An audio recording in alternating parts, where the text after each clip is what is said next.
ng salita ng Diyos na ating pag-aaralan sa umagang ito. Ito po ay matatagpuan sa aklat ng Hukom. Isang talata lamang po yung ating babasahin na sisikapin ko po na ito ay ma-elaborate, no? Mahimay-himay po natin ayon po sa kalooban ng Panginoon upang maging biyaya at pagpapala sa ating mga buhay espiritual. Aklat po ng Hukom, Kapitulo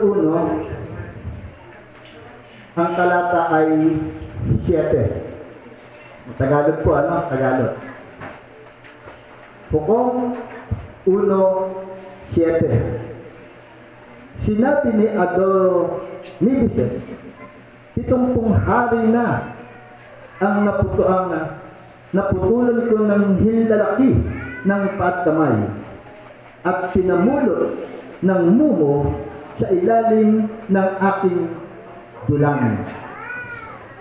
Ngayon, pinagbayad ako ng Diyos sa aking ginawa. Dinala siya sa Jerusalem at doon na namatay. Malaman na pong pinagpapala ng Diyos ang kanyang mga basa ng kanyang buhay at walang kamatayan na salita. Hinihiling ko po ng bawat isa yumuko at manalangin tayo sa Panginoon. Iginagalang po namin Diyos ang iyong kapangyarihan maging ang iyong mga salita. Akin pong hinihiling na kami iyong patlubayan sa umagang ito. Samahan niyo po kami sa pamamagitan po ng iyong presensya, ng iyong kapangyarihan.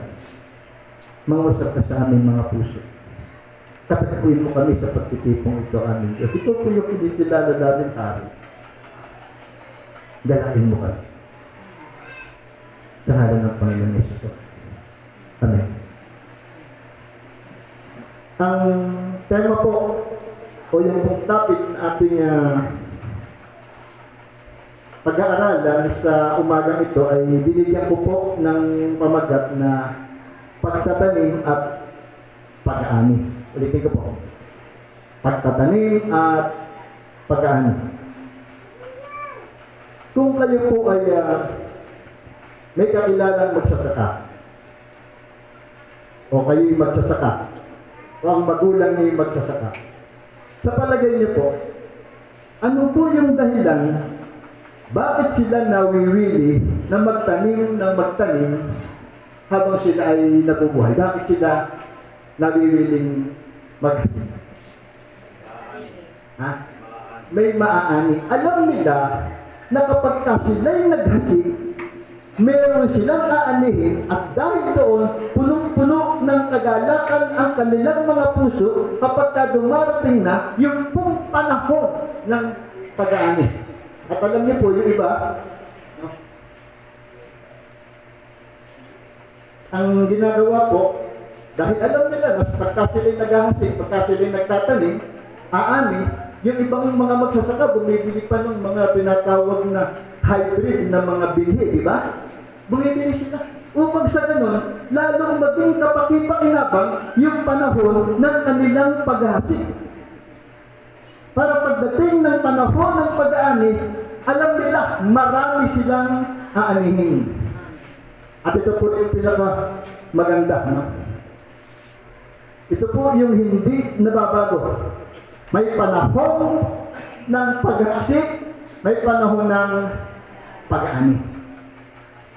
At kung ano ang ating itinanim, kung ano yung ating inihasik, iyon din yung ating aanihin.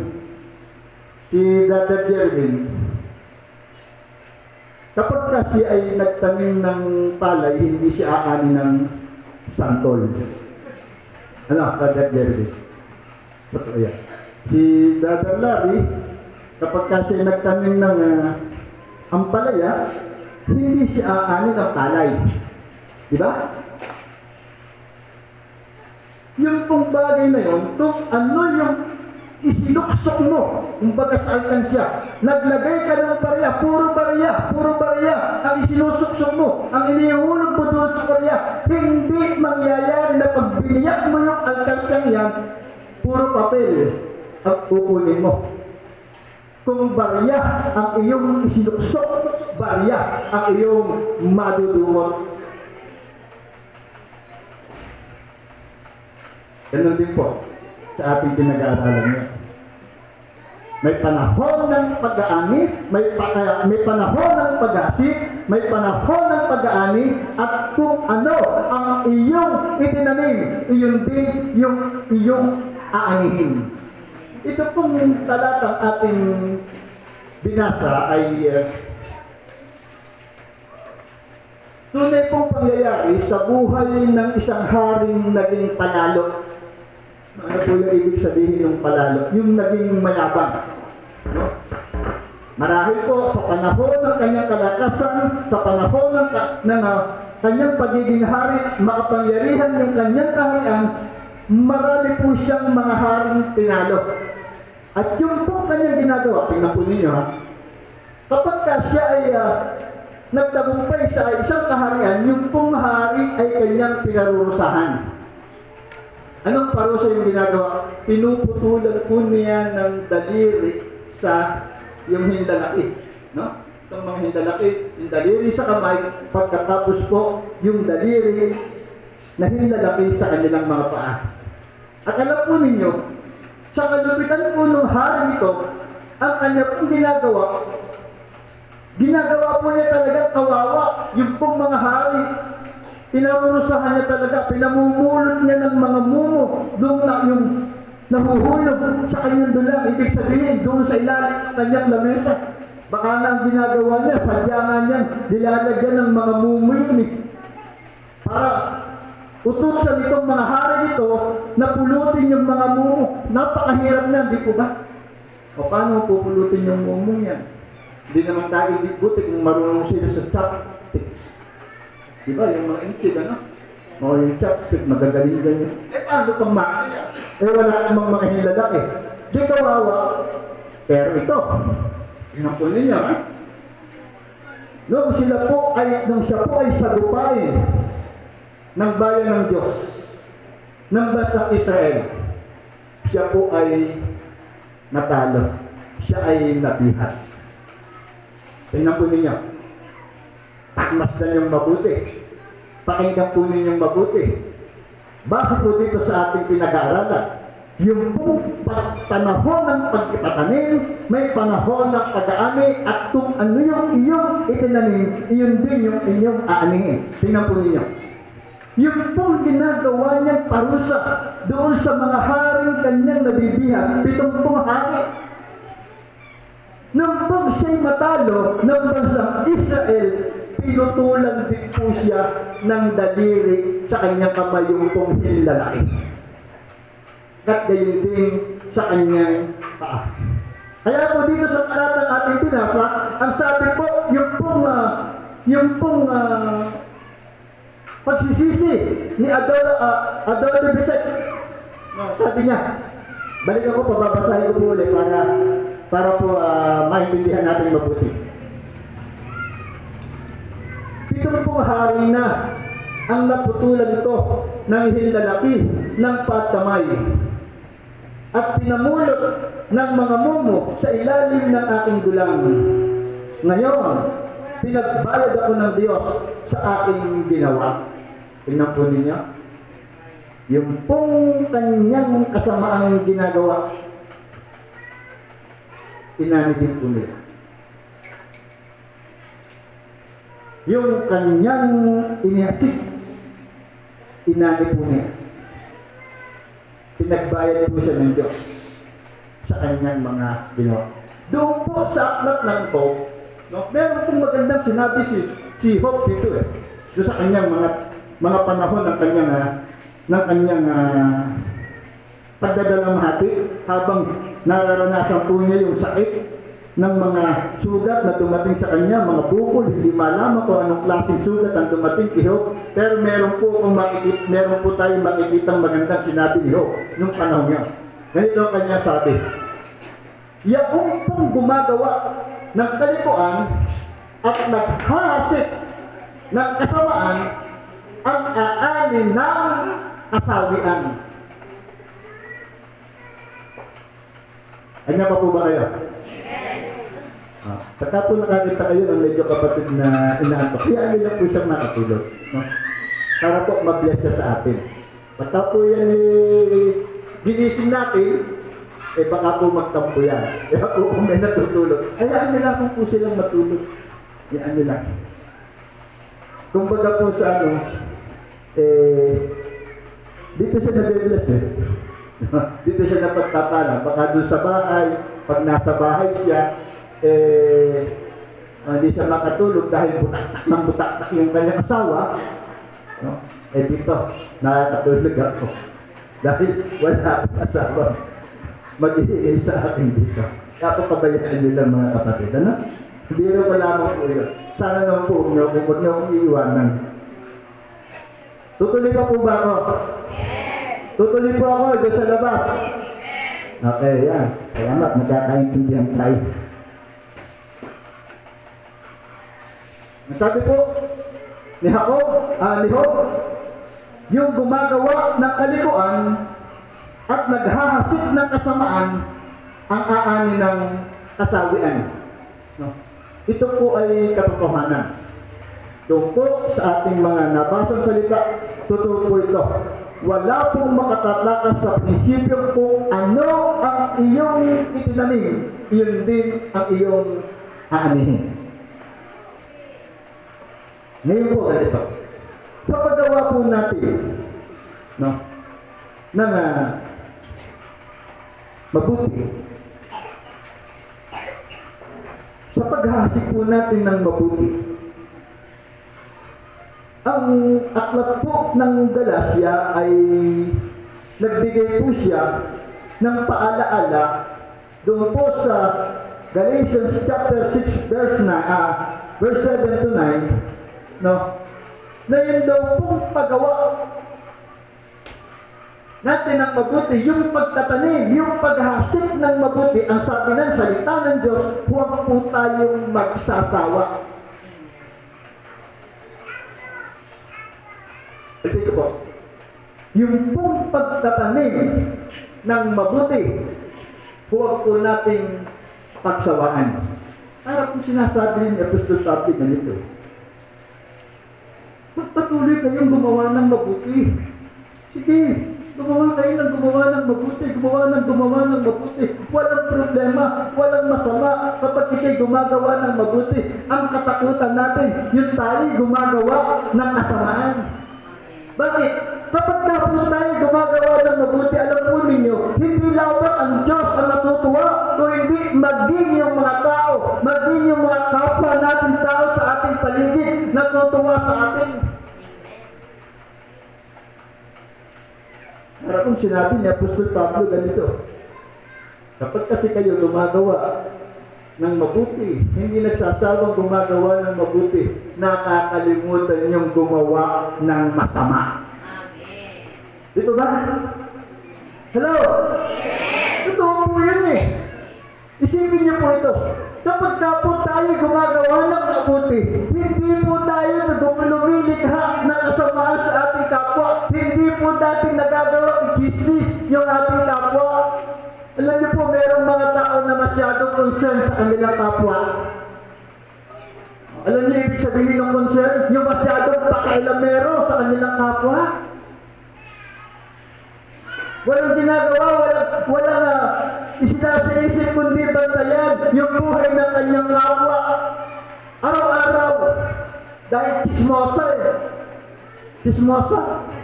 Alam niyo po yung chismosa, katwiran ng chismosa, ganito yan eh. Ewan ko kung narinig niyo, tatandaan ninyo yung katwiran ng chismosa. Yung nagkukwento ng buhay ng may buhay. Ay, tumatay. Ito ako, may sasabihin sa iyo. Ano yun? Yung mahilig sa chismis, ano? Yung merong dalawang tao kasi, mahilig sa chismis at pala chismis. Pero ito, kukwento sa iyo. Ano yun? Ating-ating lang ito. Alam mo ba, yung kumari natin, nako! Yan pala eh, ganito. Yan pala eh, ganoon. Alam niyo naman yung chismis, sino dito yung mahilig dyan? Huwag na kayo maya. Para ipapipray natin sa Panginoon. Alam niyo yung chismis? Nagagawa ng paraan yan eh. At kahit saan makarating yung chismis, ang prinsipyo niya, ang sinasabi niya, atin-atin lang. Di ba ba? Mami, atin-atin lang ito naikwento. Ikukwento din nila sa iba, Mari, atin-atin lang ito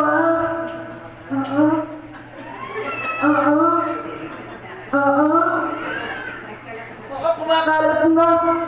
Sa buong kapalong kayong chismis, atin-atin pa rin. Tingnan niyo, kalokohan niya. Pero kung tayo po, inaabalan natin yung ating sarili sa paggawa ng mabuti, nakakalimutan natin gumawa ng masama. Amen po ba? Natututo tayo gumawa ng mabuti sapagkat kabutihan po yung ating pinag-aaralan at dahil kabutihan yung ating pinag-aaralan, kabutihan yung ating natututunan at sa ganun, naituturo natin sa ibang tao yung kabutihan.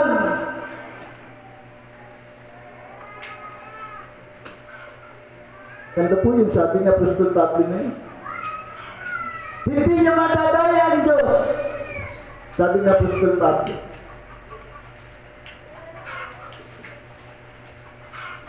Kapag po tayo gumagawa ng mabuti, magtatanim ng mabuti, sabi ng Apostol Pablo, huwag kayong magsasawa. Tuloy-tuloy lang. Tuloy-tuloy lang. Bakit? Bakit tayo dapat huwag magsawa sa paggawa ng mabuti? Kasi yung ating Panginoon, Diyos ng kabutihan. Yung kanyang halimbawa, yung pong ating susundan. Hanggang dumating yung panahon, ang sabi ng banal na kasulatan, doon sa langit, katulad tayo ni Kristo, mga nilinis sa ating kasalanan, at ang langit ay nakahanda doon sa mga tao may malinis na kalooban. Ang langit po bukas para sa lahat, pero hindi lahat makapapasok sa langit. Naniniwala po ba kayo dyan? Yung pong sumusunod lamang sa kalooban ng ating amang sumasalangit ang papasok sa langit.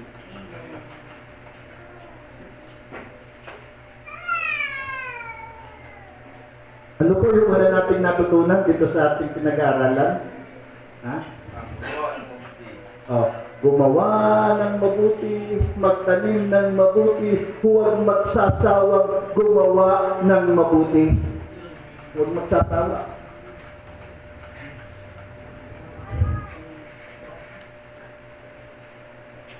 Pangalawa po, kapag po tayo gumagawa ng mabuti, ang sabi ng salita ng Diyos, huwag na natin ipagmamalaki, huwag na natin ipagyayabang. Tingnan po ninyo yung sabi ng salita ng Diyos. Sa Galatians chapter 6 pa rin, ganito po ang sabi. Magtulungan kayo sa pagdadala ng kasanin. At sa ganitong para ay matutupad ninyo ang utos ni Kristo. Kung may nagpapalagay sa kanyang sarili na siya'y mahalaga, gayon hindi naman, dinadaya niya ang kanyang sarili. Suriin ng bawat isa ang kanyang sarili. Kung mabuti ang kanyang ginagawa, magalak siya. At huwag nang ihambing yun sa ginagawa ng iba.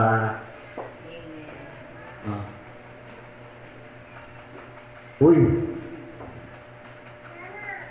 mas magaling ako sa kanya mas mabuti ako sa kanya. Hindi po ganun. Sa pamantayan po ng Diyos, kung ano yung ating ginagawa para sa Panginoon, walang malaki, walang maliit, pare-pareho yan.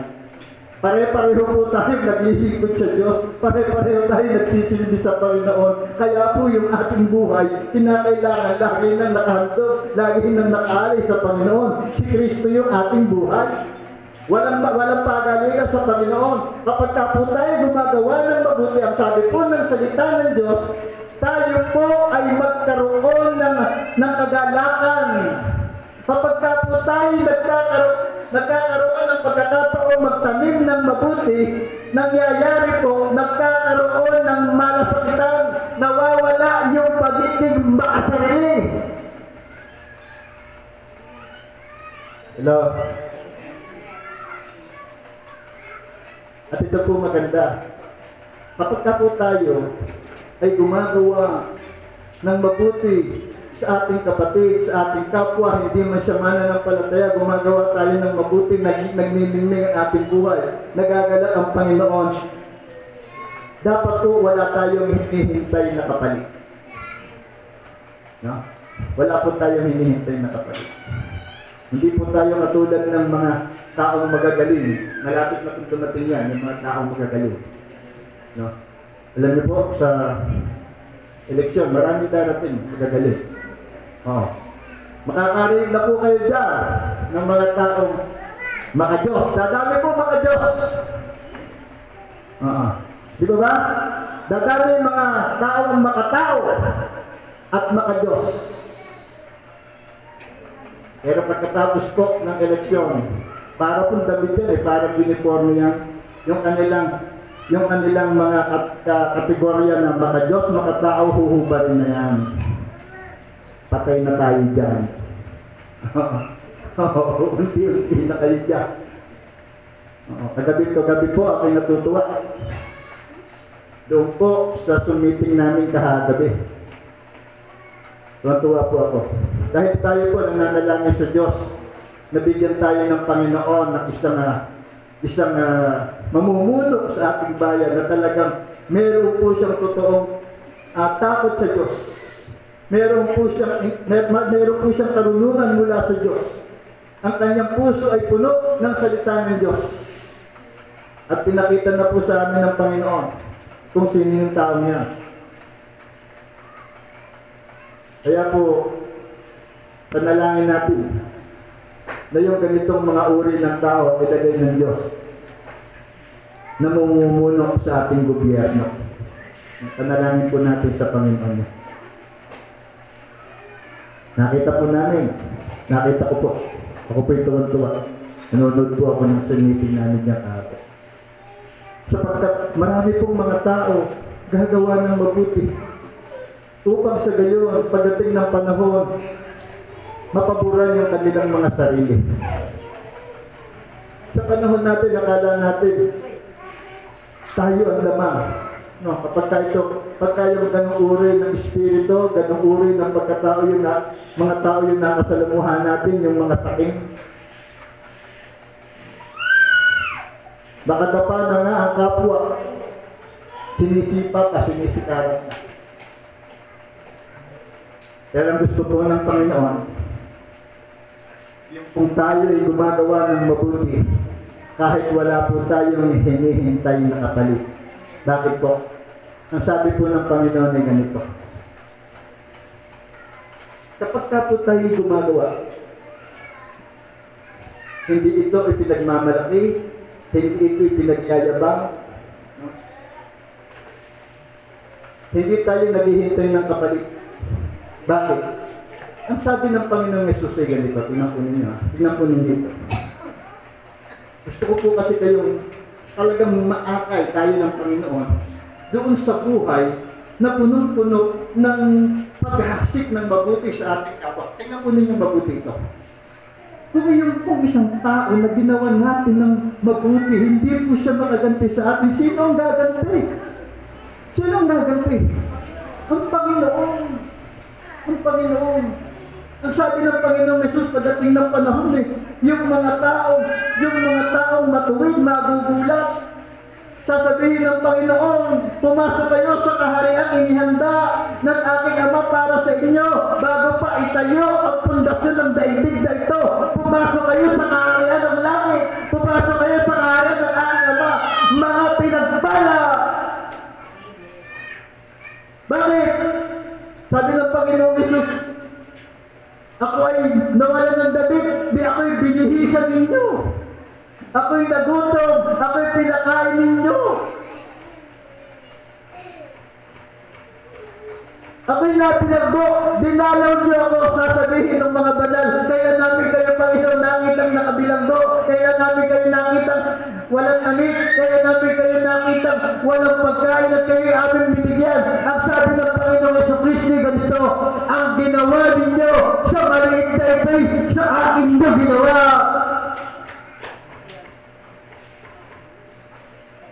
Bakit tayo magsasawa sa paggawa ng mabuti?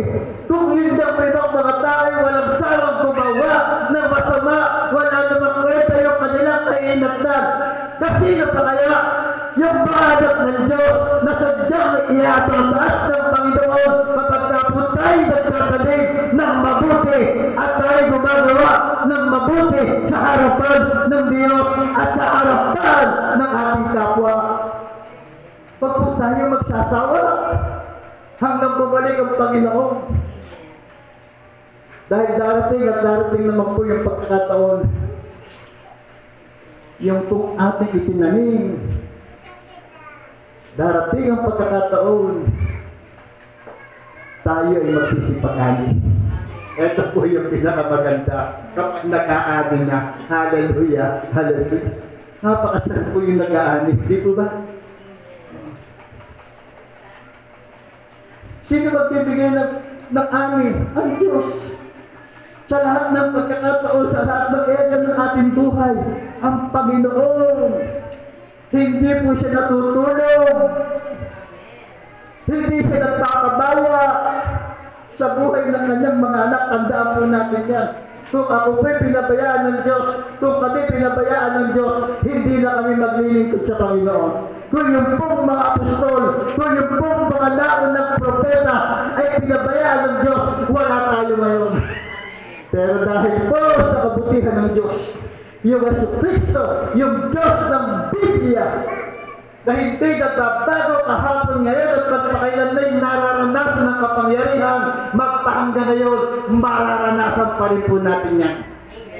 May panahon ng pagtatanim, may panahon ng pag-aasik, at tandaan natin, may panahon din ng pag-aani.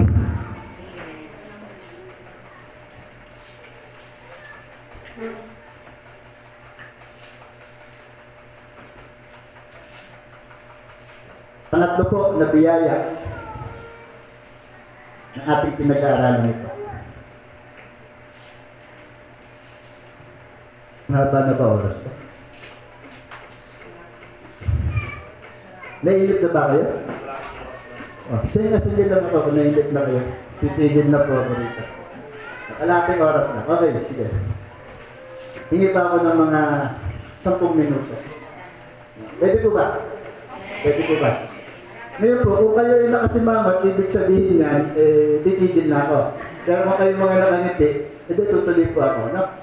Pwede na lamang po ito na bahagi nito sa ating mga pinag-aaralan. Pangatlo pong mga tututunan natin dito sa ating pinag-aaralan. Kapag po tayo ay gumagawa ng mabuti, no?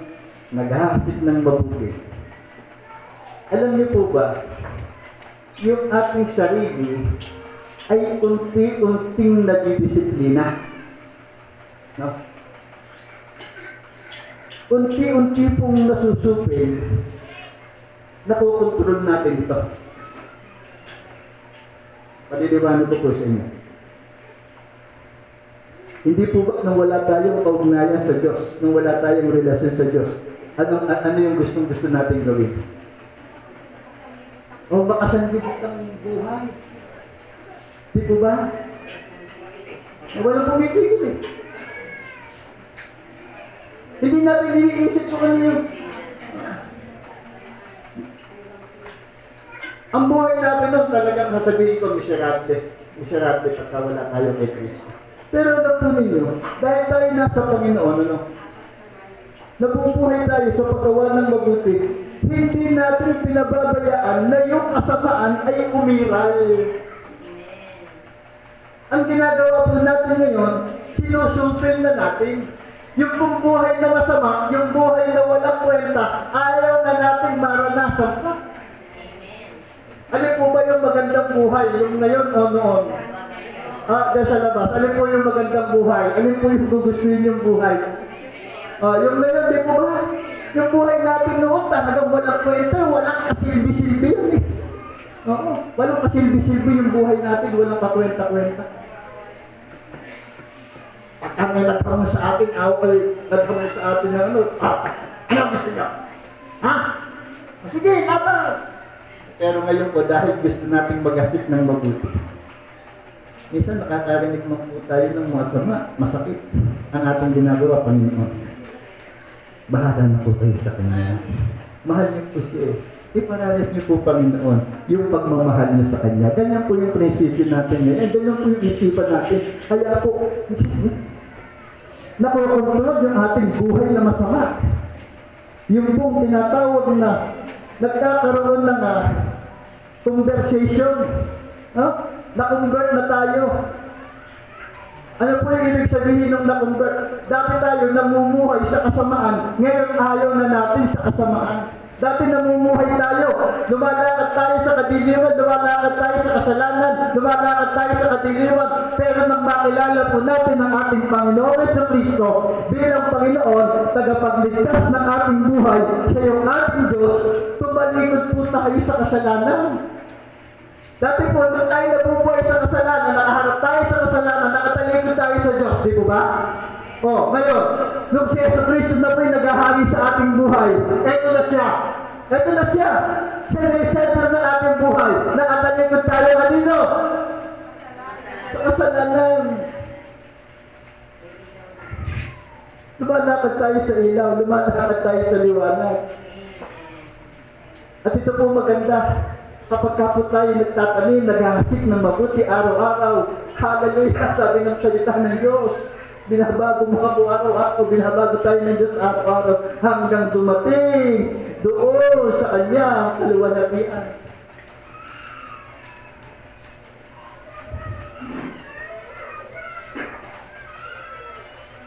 Napakasarap po na mamuhay na gumagawa ng mabuti. At sa Panginoon po, natututo po tayo. Kung ano po yung pinag-aaralan natin, yun po yung ating natututunan. Malinaw po ba yan? Naniniwala ba kayo dyan? Ha? Sige, para maintindihan natin. Parang insikurasin natin. Hindi naintindihan ng iba. Kung ano yung ating pinag-aaralan, yun yung ating natututunan. Halimbawa,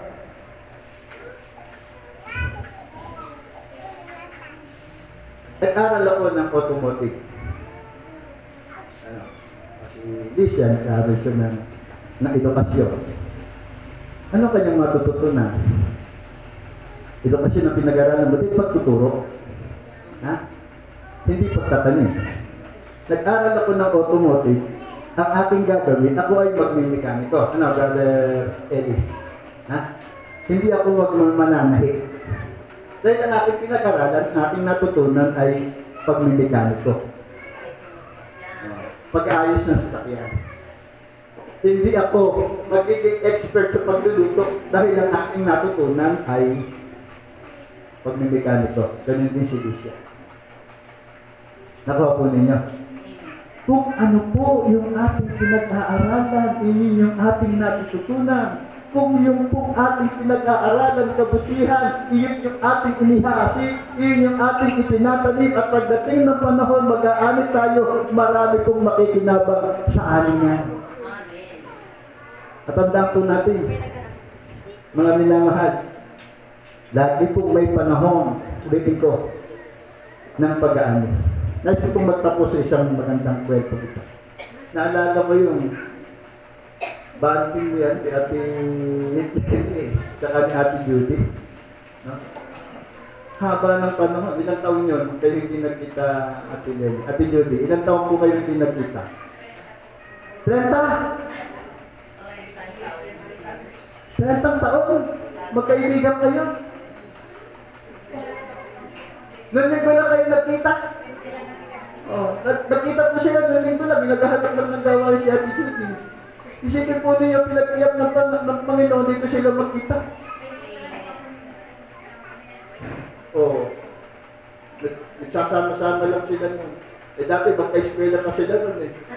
No, magka-eskwela ko kayo sa sayawan nun eh. Di ba? Ganun-ganun pa kayo nun eh. Nagkahiwalay. Buti ka nakilala kayo sa Diyos. Nakilala kayo pareho sa Panginoon. 30 taon. Ito. Yung pong pangyayari, ito po'y totoong nangyari, no? Makikita niyo po yung kabutihan ng Diyos. Na pagdating ng tamang panahon, siya yung itinanim, meron kayong anihin. Meron pong isang lalaki dito po sa isang lugar sa Estados Unidos na siya po ay negosyante, pero dumating yung pagkakataon na siya ay napilitang maglakad. No? Sa kanya pong paglalakad ay inabot po siya ng gabi, at yung pong paligid dahil Estados Unidos po yun, ay malamig na yung kanilang kapaligiran. Ngayon po, nilaong naman ng Diyos na siya ay makakita ng isang bahay sa tabi ng kalsada. Kaya po ang kanyang ginawa, nakiusap po siya doon sa may-ari ng bahay na kung maaari ay makapagpalipas siya ng gabi doon sapagkat madilim na at pagkatapos po ay malamig pa yung paligid. At siya po ay pinaunlakan ng mag-asawa at nagkataon naman po na mayroong isang kwarto doon sa kanilang bahay ay siya po ipinagamit ng mabuting mag-asawa. Ngayon po, walang nakarinig na naman sila ng katok. Nakarinig na naman sila ng katok. At nang buksan po nila yung pintuan, nakita po nila na mayroong dalawa namang mag-asawa. No? Ganon din nakikiusap. Ang sabi ng babae, baka po pwede na makipanuluyan kami sa inyo kahit sa magdamag lamang na ito, sapagkat malayo pa po yung aming pupuntahan. Malayo pa po yung kabilang bayan. Madilim na po at malamig po yung panahon. Pagkatapos, nung tingnan ng mag-asawa yung lalaki, parang may sakit pa. Eh ngayon, gustuhin ba nung mag-asawa, parang sila'y nag-aatubili. Kaya ang sumagot yung lalaki na nauna sa kanila. Ang sabi ng lalaki ganito, sige po, patuloyin nyo na lamang sila, dito na sila matulog sa kwarto, kahit ako na lamang po matutulog dun sa sala. E de, tumuloy po yung mag-asawa, hanggang pinabukasan, siguro po, paalis na yung mag-asawa, paalis na yung mga bisita. Nagkwento po itong mag-asawa na malayo pa yung kanilang pupuntahan at ang kanilang natitirang pera na lamang ay apat na dolyar. Dolyar po, pinag-usapan dito, hindi po piso dahil ito po yung nangyari sa Estados Unidos. Ano?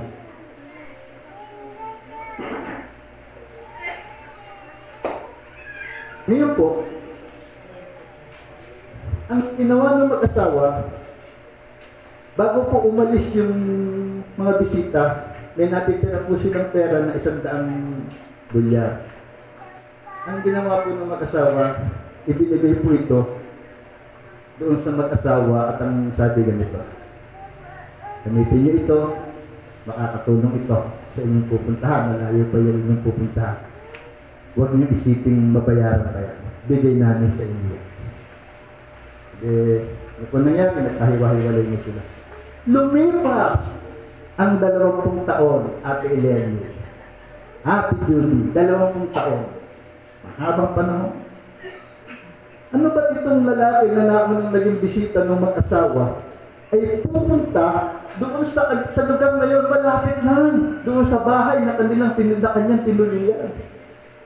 At then nang maayos po niya yung kanyang layunin sa pagtungo sa lugar na yon, Pinuntahan po niya yung mag-asawa at inalam kung nandudoon pa. Po, galak na galak po, tuwan-tuwa itong lalaki nang makita na nandudoon pa yung mag-asawa. Kaya sa kagatuwaan din naman ng mag-asawa, inanyayahan nila itong lalaki, dito ka na matulog, dito ka na magpalipas ng gabi. O, sige. Tuloy po, doon na siya natulog, kwentuhan, yung mga nakaraan, kwentuhan, mga patutuon. Walang ano-ano, meron na naman kumatok. May kumatok. Nambuksa nila. Oh, yung mag-asawa. Yung mag-asawa parang pinagtiyak ng panahon, ng pagkakataon. O, tuwa-tuwa sila, parang reunion na kwentuhan, hanggang kinabukasan. Nung palis na po yung mag-asawa, kanilang naging bisita.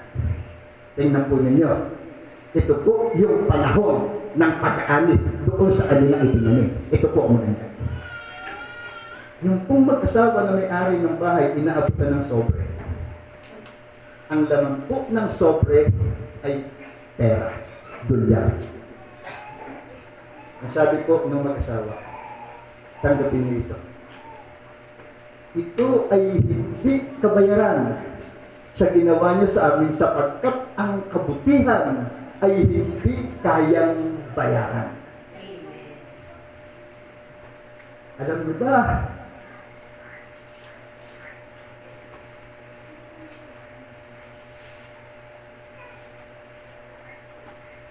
Alam niyo ba, sabi ng mag-asawa,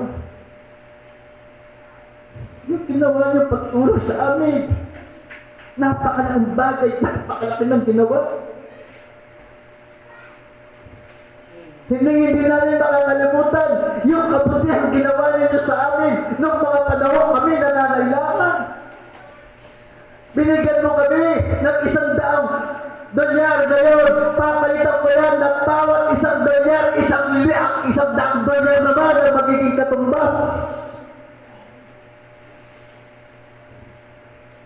Napakabuti nyo. Binirang mga tao katulad nyo, sabi ng mag-asawa. Ulitin ko, sabi ng lalaki, yung ginawa nyo kabutihan, hindi kayang bayaran yan. Hayaan ninyo pagtanong namin ng utang na loob sa kabutihan ginawa nyo sa amin dahil sa ginawa ninyo na pagpala ang aming buhay at gusto namin mapagpala rin kayo. Iyon yung pag-aami sa ating mga itinatanim. Kapag tayo gumagawa ng mabuti sa ating kapwa, tandaan natin, padala sila ng Diyos sa ating mga buhay upang tayo pagpalain sapagkat sila ang daluyan ng Diyos upang maabot natin ang kanyang kaluwalhatian.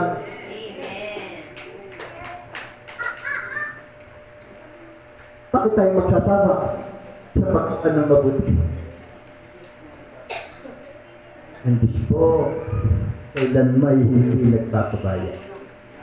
Sa bawat isang gumagawa ng matuwid sa kanyang harapan. Tayo pong lahat ay tumayo.